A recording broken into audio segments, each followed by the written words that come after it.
सरकारी कर्मचारियों के लिए सरकार ने बड़ी घोषणा की थी, जिसमें सरकार ने 8वें वेतन आयोग की बात कही थी, लेकिन अभी तक इसके बोर्ड मेंबर का गठन नहीं हुआ है। अब लाखों केंद्रीय कर्मचारी और पेंशन धारकों को 8वें वेतन आयोग का इंतजार है। ऐसे में सवाल यह उठ रहा है कि आखिर वो क्या कारण है जिसकी वजह से 8वें वेतन आयोग में देरी हो रही है। इस खबर को जानने से पहले अगर अभी तक आपने हमारे चैनल जागरण बिजनेस को सब्सक्राइब नहीं किया है तो जरूर कर लें, क्योंकि यहाँ हम आपको बिजनेस और फाइनेंस से जुड़ी हर दिन की खबरों से रूबरू कराते हैं।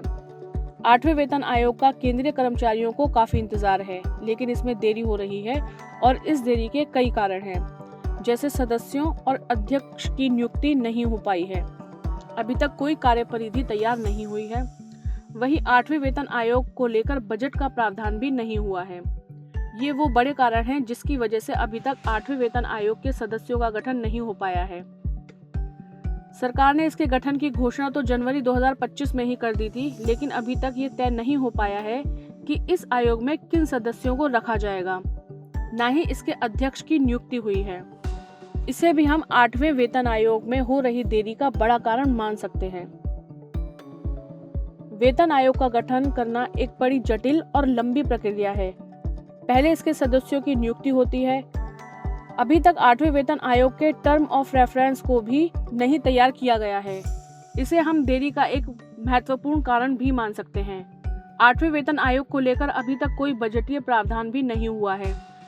वेतन आयोग पैच वेतन आयोग से सरकार पर भारी बोझ पड़ता है। 7वें वेतन आयोग के गठन के बाद सरकार के खजाने पर हजारों करोड़ रुपए का अतिरिक्त भार बढ़ा था। ऐसे में अर्थव्यवस्था को ध्यान में रखते हुए इसके लिए बड़ी बजटीय प्रावधान करना होता है। हम इसे भी 8वें वेतन आयोग में हो रही देरी का एक और कारण मान सकते हैं। 8वें वेतन आयोग को लागू होने में लगभग 3 साल का समय लग सकता है, यानी 2028 तक यह लागू हो सकता है, क्योंकि 7वें वेतन आयोग की घोषणा के बाद उसे लागू होने में लगभग इतना ही समय लगा था। यानी अभी केंद्रीय कर्मचारियों को 3 साल लंबा इंतजार करना पड़ सकता है।